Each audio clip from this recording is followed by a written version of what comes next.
태풍 매미에 의해 여지없이 무너져버린 900여 톤의 부산항 대형 컨테이너 크레인. 225명의 목숨을 앗아간 대한항공 여객기 사고 현장에는 형체를 알아볼 수 없을 정도의 비행기 잔해가 널려 있습니다. 진심으로 책임을 통감한 머릿속에 사과를 드립니다. 안녕하십니까. 그때 그 재난 정진왕입니다. 오늘은 여러분에게 연상 퀴즈를 한번 내볼까요? 고니, 매미, 루사 떠오르는 게 있으시나요? 맞습니다. 바로 우리나라를 강타했던 역대급 태풍 이름입니다.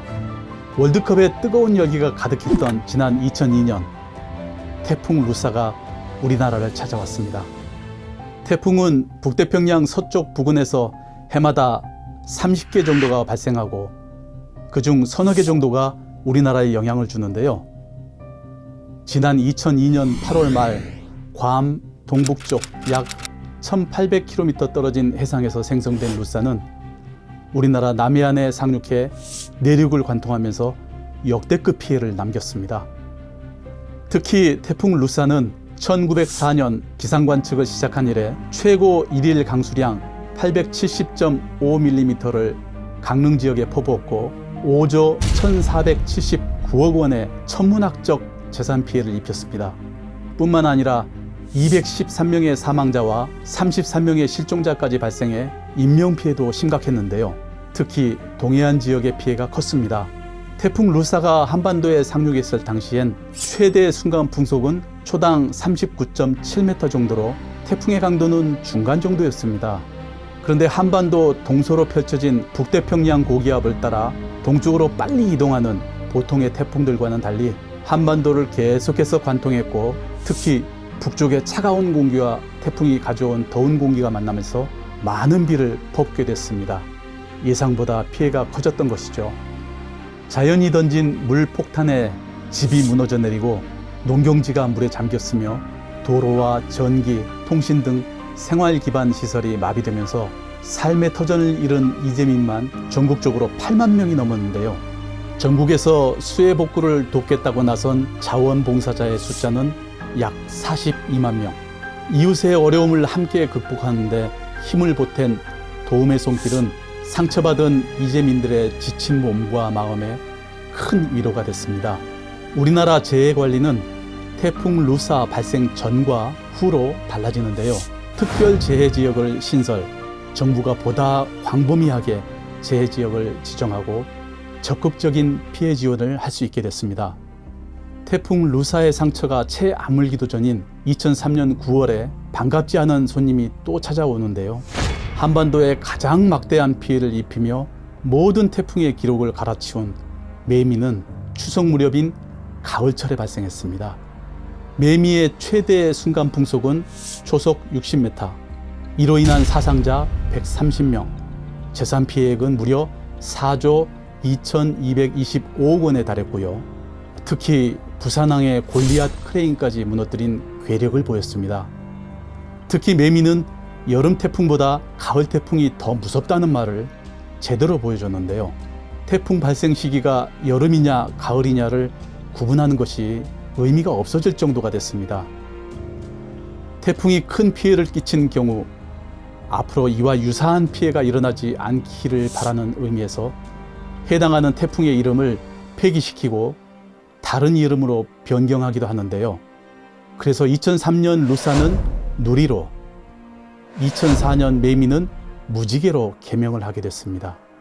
이렇게 이름조차 떠올리기 싫은 무시무시한 태풍의 위력은 또 다른 재난의 원인이 되기도 하는데요. 대한항공 KE801편 역시 비행기 편명을 KE805편으로 변경할 사건이 벌어지게 됩니다. 지난 1997년 8월 5일 김포공항에서 오후 8시 22분에 출발한 대한항공 801편. 한창 휴가철이던 당시 비행기 안에는 신혼여행객을 비롯한 가족 단위 여행객들이 타고 있었는데요. 착륙을 알리는 기내방송 2분 뒤 기체는 심하게 흔들리기 시작했고 공항에서 남쪽으로 약 5km 떨어진 니미츠 힐 중턱 밀림에 추락하고 말았습니다. 비행기는 폭염과 함께 세동각이 났고 주 날개의 연료 탱크와 462리터의 항공유에 불이 붙으며 승객과 승무원을 포함한 탑승자 254명 가운데 229명이 사망하는 대형 참사로 이어졌습니다. 또한 일가족이 목숨을 잃은 안타까운 사연도 많았는데요.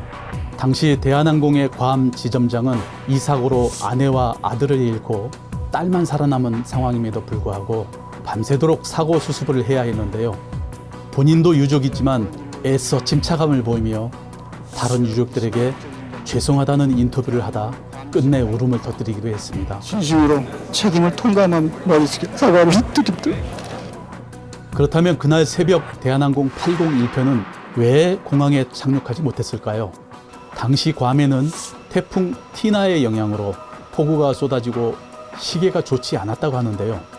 설상가상 비행기의 착륙을 지원하는 공항의 유도장치가 고장났다는 전달을 받고 유관에 의존한 채 수동으로 하강을 시도하던 중이었습니다.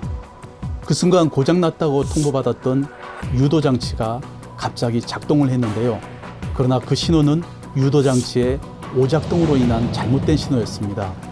어둠과 악천후 속에서 조종사들은 이를 정상적인 신호로 판단해 고도를 계속 낮췄고 결국 801편 여객기는 공항의 활주로가 아닌 밀림에 추락하게 된 것입니다. 사고 이후 대한항공은 여객기의 추락이 태풍 티나의 영향으로 심한 폭우가 내렸기 때문에 일어났다라고 주장했지만 괌 정부는 조종사들의 실수로 인한 사고라고 발표하기도 했습니다. 추락의 원인이 태풍의 영향인지 아닌지를 떠나 기상 상황이 우리의 안전을 얼마나 위협하는지 실감하게 한 참사였는데요. 최근엔 지구 온난화 현상으로 이상기후까지 나타나며 자연재해의 양상도 변화무쌍해지고 있습니다. 2019년 9월엔 제13호 태풍 링링, 제17호 태풍 타파, 제18호 태풍 미탁 등 가을의 태풍의 영향을 3차례나 받기도 했습니다. 이처럼 9월에 태풍이 많아진 것은 지구 온난화로 해수 온도가 상승해 강력한 태풍이 만들어지고 북태평양 고기압이 수축하면서 우리나라 쪽으로 태풍이 올라오기 때문입니다. 특히 2019년 이상기후 보고서에 따르면 지난 10년간 한국의 연평균 기온은 꾸준히 상승해 약 0.5도 상승했고 2000년대 평균 10회이던 폭염일수도 2010년대에 들어서는 평균 15회로 늘었습니다. 최근 가장 무더웠던 해로 기록된 2018년에는 4,526명의 온열 환자 중 48명이 숨지기도 했습니다. 국립기상연구소는 낮 최고 기온이 35.5도에 달하면 평소보다 사망률이 20% 증가한다고 밝혔는데요. 물 자주 마시기, 더운 시간대 휴식하기 등 건강수칙을 준수하는 것만으로도 안전을 지킬 수 있습니다. 여름철 기온이 높게 상승하면서 우리나라가 열대화되는 것 아니냐는 우려의 목소리가 커지고 있습니다. 환경을 되살리기 위한 작은 실천, 기상 상황에 따라 철저한 대비로 건강과 안전을 지키는 지혜가 필요한 때입니다.